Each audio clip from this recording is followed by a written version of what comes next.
for what's happening in our society. And a couple just highlight a few things that have been in the news, right? You know, just to begin with, most of our major cities across the United States, they're plagued now with violent crime, homelessness, tent cities. It's really getting out of control. Places like a good friend of mine is from the Kensington area, Philadelphia. It's like the heroin capital of the world. If you see videos of Kensington, Pennsylvania, a section of Philadelphia, you would think, you can't even believe this is going on in a third world country, never mind the United States of America. Okay, and I hate to say it, but this is a forecast of where we're going. Okay, right here in Long Island, in New York, recently, there were remains of 3 different bodies. Not remains, dismembered body parts. The head chopped off, the arms, dismembered legs, thrown about all around Long Island. And it wasn't just one body, it was multiple bodies. They catch several people who are responsible. They can't pin the murders on them, but they know that they were involved in dispersing the body parts. Believe it or not, they were released without bail. Without bail. You heard me, right? Released without bail. Dismembering and dispersing body parts all around Long Island. Multiple dead bodies. And you get an ankle bracelet with no bail. ROR. Okay? The National Guard is fully armed and standing and checking your bags in New York City subways. This is happening. Not making it up. You can look it up. If you don't believe me, you look it up online. You will see these things are happening. Okay? To add to that, I just saw a video of all the conflict in Haiti with dudes killing and eating each other. Cannibalism's back in vogue, apparently. And these people are hop, skip, and jump to Florida, okay? They're going to be bringing these Haitians over here from Florida. And I'm sure a lot of good people are going to be trying to escape this gang violence. These gang members are so vicious that when they fight each other and they defeat their enemy, they eat him. They cook him and eat him. There are videos of this happening on the web. They're cooking people in the street and eating them. Eating each other. Okay. Which brings me to the point of all of this. This might be a good time to get a protection dog. I know I brought this subject up before. This puts me in a full loop about the Donovan Pinscher. When I originally developed the Donovan Pinscher, it was an urban guard dog. It was a big, tough, scary killer. It was a badass dog. It was meant for the inner cities, the worst neighborhoods, okay? And what happened is I started to get challenged about these dogs. Well, can the dog do schützen? Well, can the dog do this? Well, can the dog do that? And to be honest with you, I kind of got off track with keeping this savage, over-the-top dog. I started to look for a more multi-talented dog, a more versatile dog, dogs that could find drugs and win dog sports, and at the same time, do protection. Don't get me wrong, I always still like a really tough dog. But now I see this thing coming full circle. And I see more demand for this old style dog coming back, which leads me up to why I'm using Dante and Vinny as 2 key stud dogs now, because this is what's left. And in all fairness, anybody who doesn't know this, the vast majority, in excess of 90% of the breed has either been extinguished, killed, or people withhold it from me and don't allow me access to it. And if you're going to ask me why, because that's just the nature of people. Because people like to, if they have something that they think you need or you want, they like to not give it to you. That's the kindness of people. That's human nature. So, what I was getting at is this demand for these very powerful, impetuous, aggressive, man-stopping dogs, I believe, is on the rise. I believe the old type dog, which in all fairness too, and this is the truth, has been made virtually extinct. Almost all the dog sports now demand it's a social dog. Everyone can pet the dog. All the tough dogs that used to be in the neighborhood, even the bullies and the bull breeds and the Rottweilers. When I was a kid growing up, you walked down the street, everybody had a crazy dog hanging over the fence, trying to get you. There was an old lady walking a German Shepherd who was foaming at the mouth. She'd be like, cross the street, please, get out of the way. Because these dogs were common. They were common in almost every breed. Dobermans, Rottweiler, Pit Bull, German Shepherd. These dogs were really, really territorial, natural, high guard dog by nature, without training. They didn't require training. And slowly those dogs have disappeared. I notice in the neighborhoods, I go through the neighborhoods, there's no more of these dogs anymore. I don't see any dogs bouncing off the fence trying to get me. I don't see people having these dogs anymore. They have dogs they could take to the dog park and play with other dogs. This is the new model. It became a pet model. The idea of owning a guard dog became a negative connotation. As a matter of fact, the entire guard dog industry disappeared. It used to be dogs rented, used to be dogs in all sorts of commercial and industrial applications, large yards and lumber yards and car lots and businesses and, warehouses and industrial facilities. Like these were common usages and areas where dogs were used to secure these properties. And you needed a dog that wouldn't fall for talking nice to him or offering him treats or conning him. No, you couldn't enter the area with the dog safely, period. That was the dog's job. And this still may exist in some foreign countries, particularly probably third world countries. But here in the United States, the dog has been slowly over-domesticated. Even the working dog has been toned down to be this highly sociable animal, which really, what's the way to describe the dog? Less dangerous, right? A less dangerous, a dog that's addicted to the jute, that loves the spite suit, that loves, and I know a lot of dogs that you could put them through any test on a bite suit, put any pressure on them in the world, and I still don't count on the dog in a real situation in the street. Because these tests are still props, it's still acting, it still doesn't really ring true to the dog. And I think that people overestimate these tests that they see, that the internet is full of these days. And, Vinny and Dante.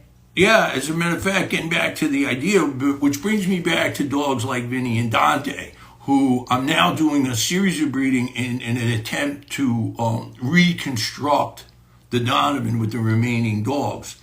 Vinny in particular is pretty badass. He's a rough customer. And right now, we have a Dante granddaughter who's out of Dante's best son, Norton, who unfortunately is lost to the program and is dead now. But this is a Norton daughter bred now back to Vinny, okay? And we already have confirmation that there's live puppies in this case. So we don't know how many for sure. We could see it's 6 or more. Hopefully we get males, because last time we double bred on Dante and bred Bronco back to Dante, and we got 6 surviving females.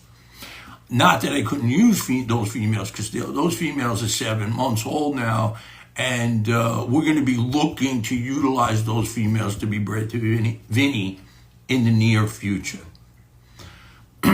We also have a close relative of Vinny from his bloodline who's in heat right now, Pebbles, getting bred back to Vinny. And that was just a complete luck of the draw that somebody, an old friend from California, called me about a guy in Brooklyn who had to clean out his dog business, had some problems with his rental spot or whatever his location. And he showed me a couple pictures of his dogs. This is one of your dogs. I don't know what pedigree it is. I don't know where it is. But I just, on the spur of the moment, I went and I picked up the female. She was in good health. I checked her out.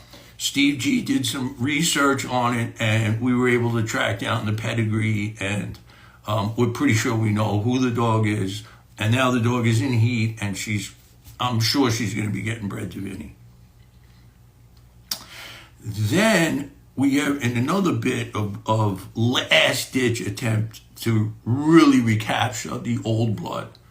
You know, Vinny is triple bred on Donovan's Duke, who was the best son of Farnsworth, who again, unfortunately died after only siring 2 litters. He was drowned in Hurricane Sandy. It was a nightmare. I cried like a baby. I swear I never cry over a dog dying, but that dog meant everything to me. And when I found him drugged, unfortunately he was in a steel vet cage, so he had no possible way of breaking out of the cage. I had a couple other dogs that felt very safe that these dogs were in a secure location. I never thought the water was going to come 5 feet deep in the middle of the island. I mean, I just never could have dreamed of that. There was a couple dogs there that broke out of regular standard wire crates. They were able to, in the desperate conditions, they ripped their way out of the crate and swam, and they survived.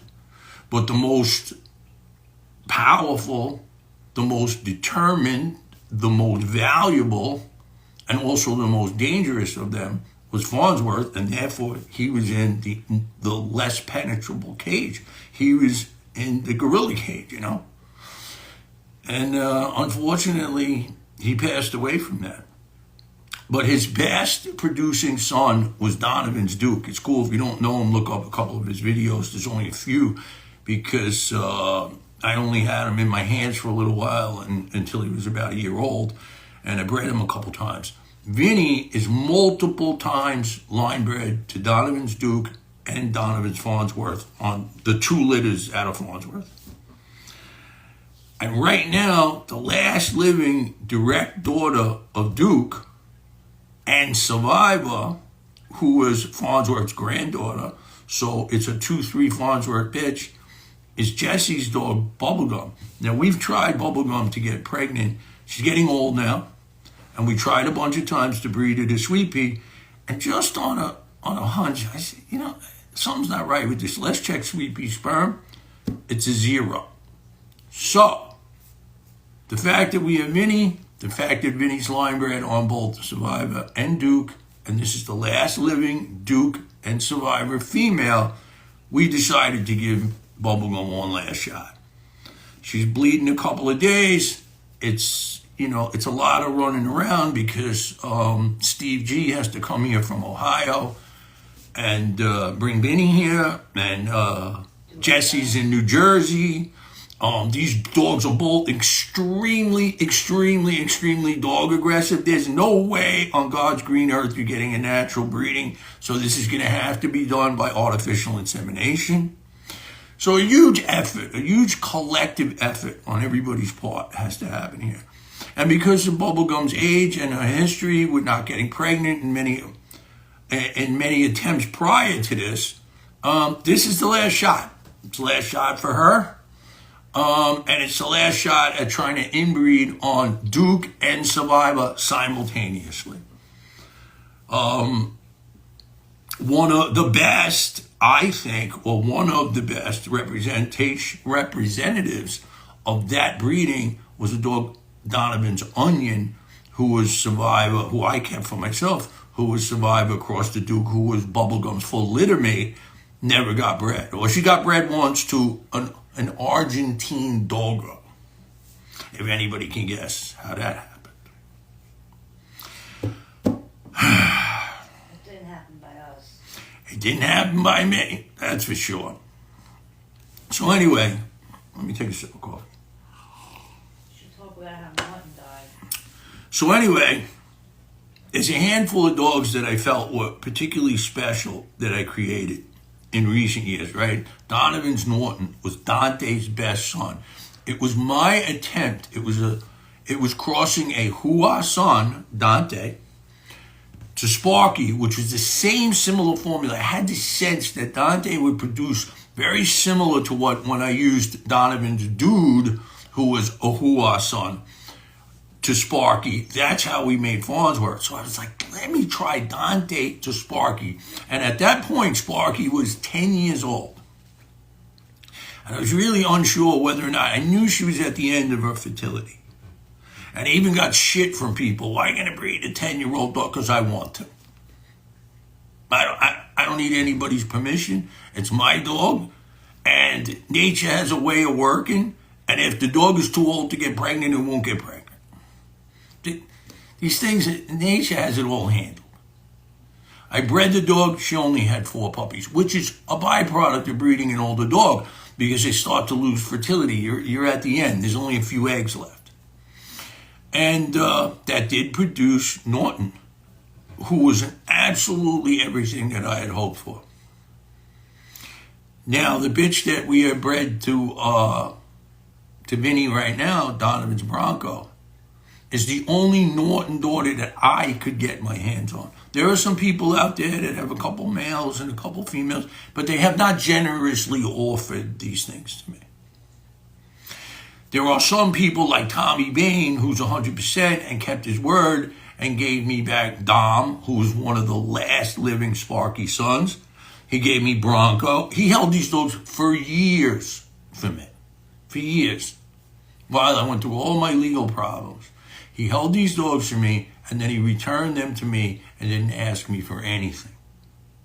And I would like to thank Tommy Bain, a man of his word. He deserves that. The least he deserves is a thank you. And a public acknowledgement. Finding people who keep their word, who do honorable good deeds, who do the right thing, who try to help somebody who's lost their life's work, who just because that seems like the right thing to do, you'd be amazed at how hard it is to find people like that. And these people inspire me to be that kind of person myself. I would never want to steal somebody else's work. And if I could, and I had in my possession something that somebody had worked their entire life for, to make, to create, and they had lost it, I would give it back to them. Without a ransom. That's what I would do. Because enough people did that for me, and I saw that kind of kindness and generosity in people, and I admire that. I've come to admire that. What's going on with that show with Jackie? So you're going to be in a documentary? Apparently, I'm going to be in a documentary, and there's going to be some episodes. This is some kind of series that's going to be going on. And the Donovan Pinscher is evidently going to be a part of this documentary series. Jackie, I don't know a lesson, but you just got a puppy. Yeah, Jackie just got a puppy. I don't want to mispronounce Barbieri. I think her last name, right, is Jacqueline Barbieri. And I know Jacqueline a long time because she had a Donovan Pinscher when she went to Randy Hare's detection school, which I think at the time was in Mississippi, but he might be in Nashville now, in Tennessee, but I'm not sure about that.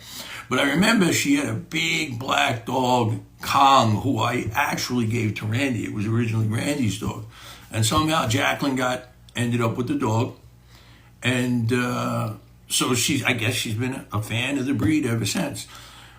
Now she's doing some sort of formal documentary series, and she wants a Donovan, and she has a new puppy, and that puppy was from my friend Joe Black, my good loyal friend Joe Black from Florida, who did this breeding of Hialeah back to her son Chico, which is 2 wrecking machine dogs. Unfortunately, only 2 puppies survived the litter. It was a large litter, and female. I think having the puppies in a new place with too many dogs, like she just wasn't stable there, wasn't quiet enough. And by the time Steve rescued the last two, there was one male and one female. So we're not really going to get a big picture of everything that could have happened from this breeding. However, I do see outstanding characteristics in this one male, and hopefully, I have the mom sitting in my yard now. It's nice and quiet here. There's not other dogs here. So I'm going to try to breed her again. She's probably going to get bred to Dante or Vinny.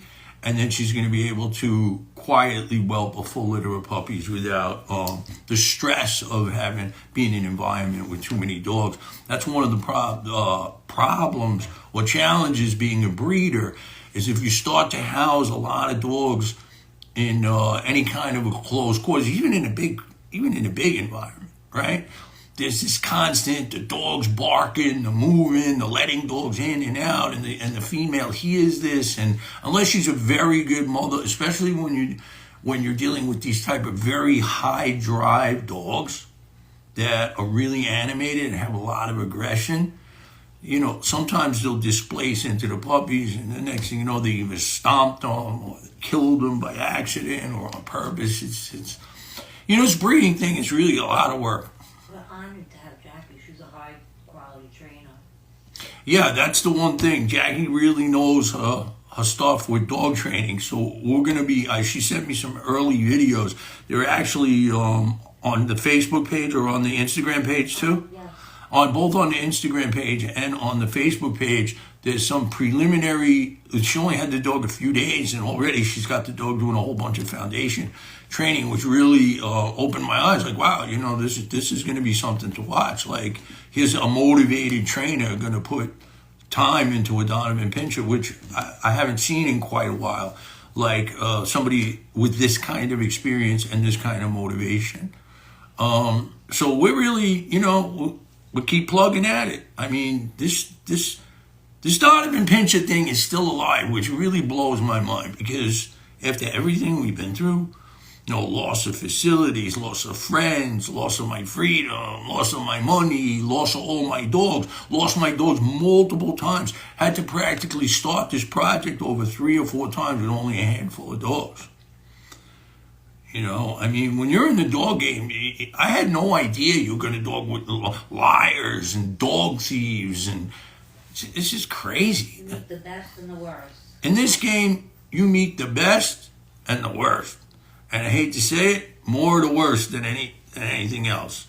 There's some gems that I met of people, human beings, that have really gone above and beyond in trying to assist me in developing this dog. But the vast majority of people are very self-centered, and they're trying to right away put $1 in their pocket or claim that they produced something they didn't produce. It's just crazy. Websites. What's that? They create their own websites. Yeah, I've had people start their own Facebook pages.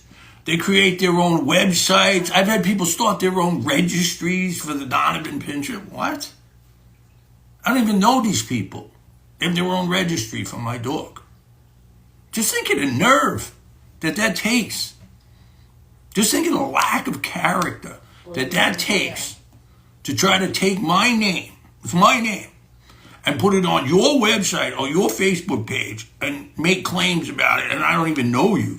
Never mind okay, I didn't okay this. I'm not even affiliated with you. I'm not your friend. I'm not your partner. You just use my name.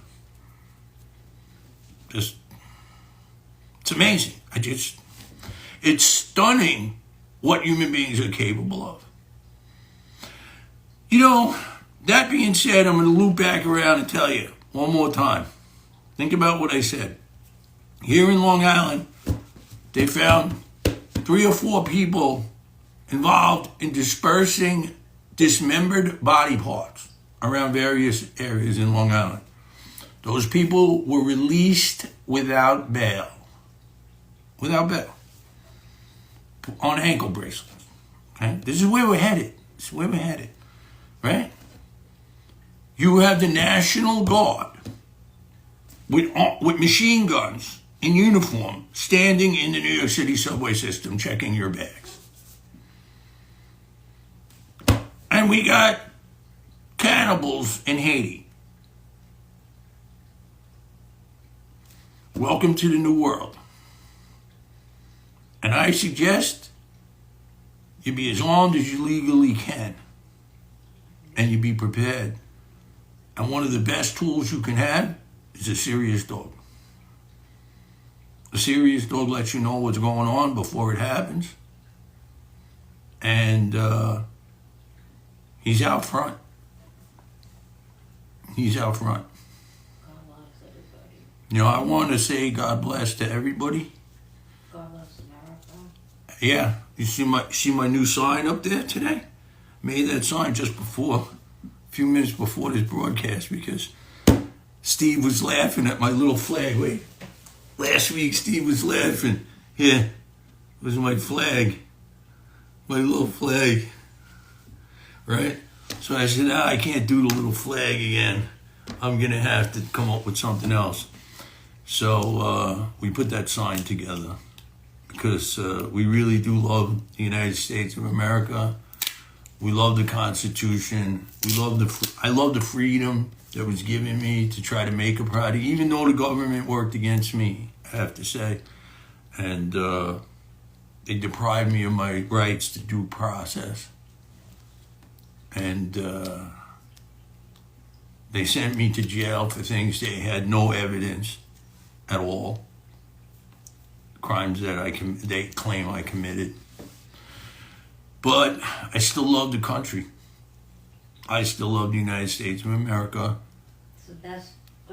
I can't stand the government, but I love the people. I really love the American spirit, the fighting spirit. Yeah, it's the best house in a bad neighborhood. That's what it is. And hold on tight, guys, because I got a feeling the next few months, heading into the November election, I got a feeling we're going to see some crazy stuff. You know? So, be safe, be prepared, and have a nice night. See you next week. See you next week, guys.